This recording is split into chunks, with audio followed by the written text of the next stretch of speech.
Remember when they said Trump would be the end of the world? Turns out their ratings might be. Patrick Bet David is calling it out, and so am I. Is the woke media bubble finally bursting, and what does that mean for us? Rachel, and I'm exhausted at day 52. And so I'm going to take next week off. And I'm telling you that now because I know you don't like it when I just drift away, and I don't, but just taking next week off. Then I can come back. CNN, MSNBC, Rachel Maddow, Lawrence, I thought they were going to blow up under Trump. Because they have right now. Right now. I thought they have so much to criticize. Yes. Do you see what Lawrence Donald said? Here's Lawrence O'Donnell, MSNBC. taking break. He says, I'm exhausted at day 52 of Trump. All right, now I know many of you have seen clips floating around, particularly from folks like Patrick Bet David over at PBD Podcast. And honestly, I think he's hitting on something really important. We've seen the exhaustion on display, literally. Remember Lawrence O'Donnell admitting he was exhausted at day 52 of the Trump administration. Day 52. It wasn't even June yet. It makes you wonder what exactly was so draining, perhaps constantly searching for the next outrage narrative. And speaking of narratives, I thought, and I'm being very honest with you, I thought under Trump, CNN, MSNBC, Rachel Maddow, Lawrence, I thought they were going to blow up under Trump.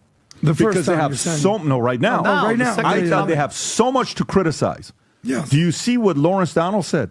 Here's Lawrence O'Donnell, MSNBC. taking break. He says, I'm exhausted at day 52 of Trump administration. Rob, go ahead and play this clip. And Rob found out something the other day. Remember when we did the math of Rachel Maddow, how much they're paying her, and it's not worth it, I think, because she's got so much dirt on him that she's threatening him that she's going to go out. And I thought she was only working once a day. Rob found out some stuff that maybe, that I said I was right, and then I thought I was wrong. And then Rob's like, no, you were actually right on what you were saying with the days, because the way it's working out. Rob, I'll tell you here in a second. Rob, if you can play this clip here with what Lawrence O'Donnell is saying, it's very interesting. Go for it. Well, here's the thing. This is day 52. I thought it was day 92. It turns out it's day 52, Rachel, and I'm exhausted at day 52. And so I'm going to take next week off. And I'm telling you that now because I know you don't like it when I just drift away, and I don't, but just taking next week off. Then I can come back.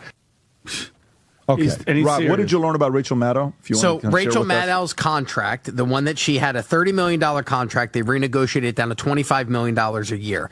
That $25 million a year is for a once-a-week episode, with the exception of the first 100 days of Donald Trump's presidency, in which Rachel Maddow has contractually obligated or committed to broadcasting nightly on MSNBC. But once that 100 days is done, she goes back to $25 million a year for one night a week, an hour-long show. Unbelievable. let's talk about Rachel Maddow. This is where things get, shall we say, financially fascinating. The information coming out about her contract is frankly astounding. We're talking about a $25 million a year deal for essentially a once-a-week show, with a brief exception during the initial months of the Trump presidency. Now, as a conservative, a Republican, and someone who believes in fiscal responsibility, that number makes my head spin. Look, in the free market, people are worth what the market dictates, right? But when you see those kinds of figures being thrown around for a news personality on a network that, let's be honest, has seen better days in terms of viewership, it raises serious questions. Patrick Bet David openly wonders about the sinister motivations behind such a payout. While I might not go quite that far, it's hard to deny the disconnect between that exorbitant salary and the apparent performance. My take is this: it's not just about capitalism or ratings anymore. There's a certain ideological commitment at play, a willingness to prop up voices that align with a particular worldview, regardless of the cost or the audience engagement. It's like they're saying facts don't matter, viewership numbers don't matter, as long as we have our people on the airwaves pushing our message. And what is that message? For years, especially during the Trump administration, it was a constant barrage of negativity, a relentless search for scandal and outrage. And obviously, listen, in their eyes, she's worth it. But with all this numbers, all the Democrats, all this, bro, it's shifting. How can they, in their right mind, still keep paying her that? I don't understand, Tom. Can you explain that to me? I can't explain the economics of it. I can only tell you that for the last 2 Allen conferences, where everybody wears their vests and goes up into, the ski resort and all the media people get together. This is by the way, ask for PTO. That's right. That's what, Go ahead, keep going.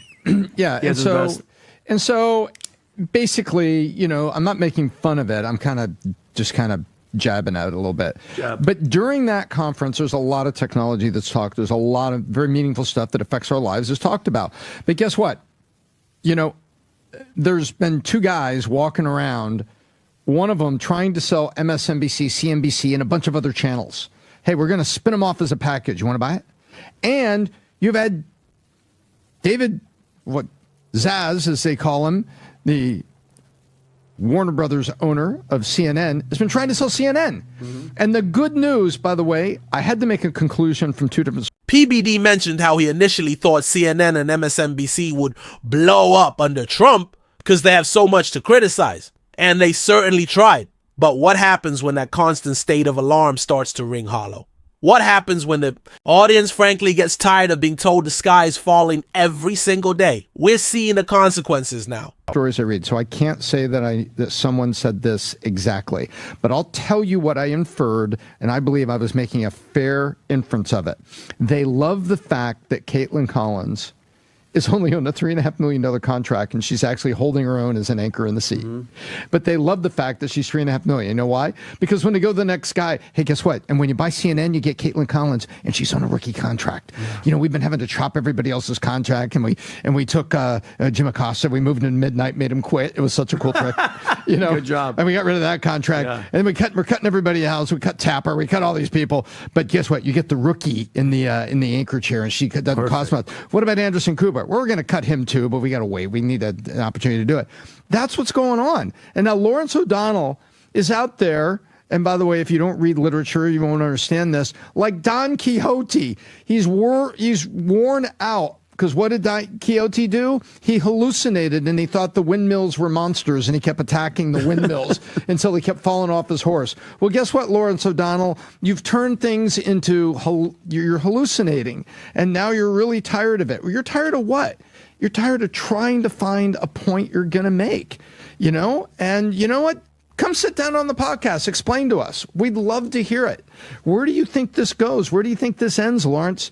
But you're exhausted because you're exhausted doing something that's not getting any traction. It's no wonder you're exhausted. I believe him. Here's the question, Tom.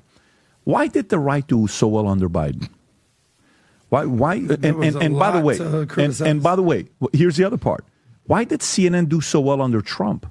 As PBD pointed out, there's a growing sense among people that they were lied to constantly for the last 4 years. The narratives pushed by the likes of Maddow and her colleagues didn't always align with the reality many Americans were experiencing. The overblown fears, the constant cries of crisis. Eventually, people tune out. This isn't just a matter of political preference. It's about credibility when your entire business model is built on conflict, controversy, change. As the sources suggest, you risk alienating viewers who are looking for more balanced and nuanced reporting. The playbook of constant fear and outrage has a shelf life. As one of the speakers in the source astutely put it, the games are no longer working and they don't have another play in their playbook. It's like that sports analogy. You can run the same play over and over, but eventually the other team figures it out. Look at the numbers. While these networks might have seen a bump during certain periods, particularly when Trump was in office, the long-term trend suggests a decline. In engagement, people are seeking alternative sources of information, and they're increasingly skeptical of the partisan echo chambers that have become the norm on many mainstream news outlets. And let's be clear, this isn't a victory lap. A healthy democracy needs a diverse and informed citizenry, and a strong objective press is crucial for that. But what we've seen from some corners of the left-leaning media is less about informing and more about advocating, often with a level of hysteria that borders on the absurd.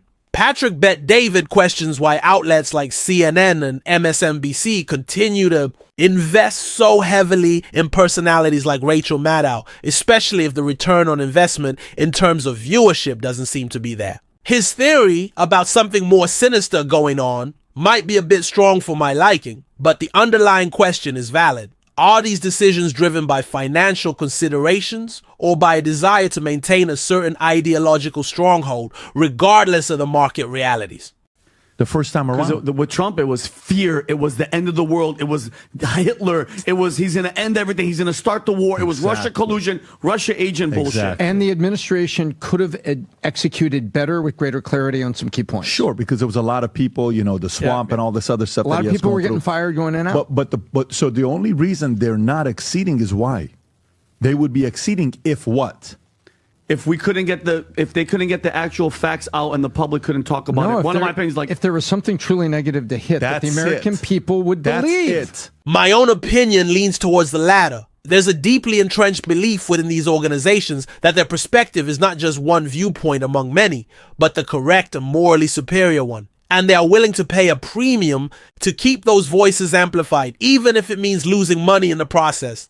It's almost as if they see themselves as guardians of a particular truth, and financial concerns are secondary to that mission. But here's the thing, that approach is ultimately unsustainable. You can't keep hemorrhaging money indefinitely. At some point, even the most ideologically driven organizations have to face the bottom line. And that's why PBD and others are speculating about potential shakeups and even the eventual departure of figures like Rachel Maddow. The point is the games are no longer working and they don't have another play in their playbook. The playbook is fear. The playbook is games. The playbook is fantasies. The playbook is he is going to start World War III. The playbook is that, and it's no longer working. Their business models on 3 C words: conflict, controversy, change.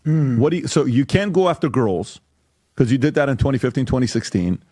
You try to do with E. Jean Carroll and Kara McDougal and whatever you want to go through, all those girls that you went through. Stormy Daniels. You can't go through the money stuff. That didn't work. You can't do the DOJ stuff. That didn't work. What are you going to do next? You have to understand, this is like a dramatic play, because it's like a sports team. When you're going with Bill Belichick and you got some of these great coaches, Bill Walsh, you go through their playbook, boom, bunch of plays. When you go through Vince Lombardi, he was known for the one play, that he would go and do 12-hour sessions and teach the coaches in 12 hours for one play. You know what the play was called? The play was called the sweep, I want to say, if I'm not mistaken. It was a rushing play. Okay, it was a rushing play. And he would teach every coach on this one play until eventually got what happened to some teams. The defense adjusted. The defense adjusted, like, shit, this is not going to work all the time anymore, right? Yeah. Now I want to be clear, this isn't about personal animosity towards any particular individual. It's about the broader trends in media and the consequences of prioritizing partisan advocacy over objective reporting. When news becomes more about reinforcing existing beliefs than about presenting facts and diverse perspectives, everyone loses.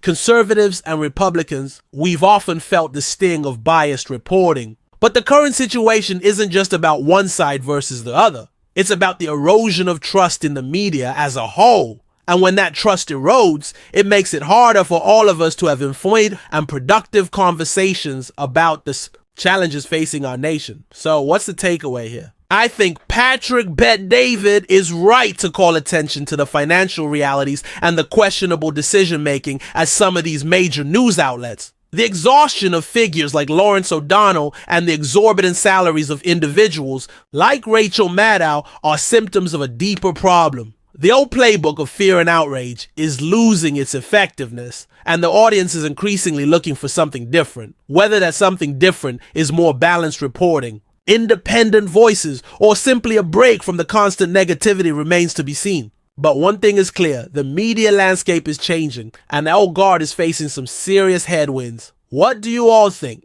Let me know in the comments below. Are you seeing this shift in media consumption? Are you tired of the constant partisan battles? I want to hear your thoughts. And as always, thank you for joining me here on Black Coffee. Make sure to like this video, subscribe to the channel, and hit that notification bell so you don't miss any of our future discussions. Until next time, stay informed, stay critical, and stay caffeinated.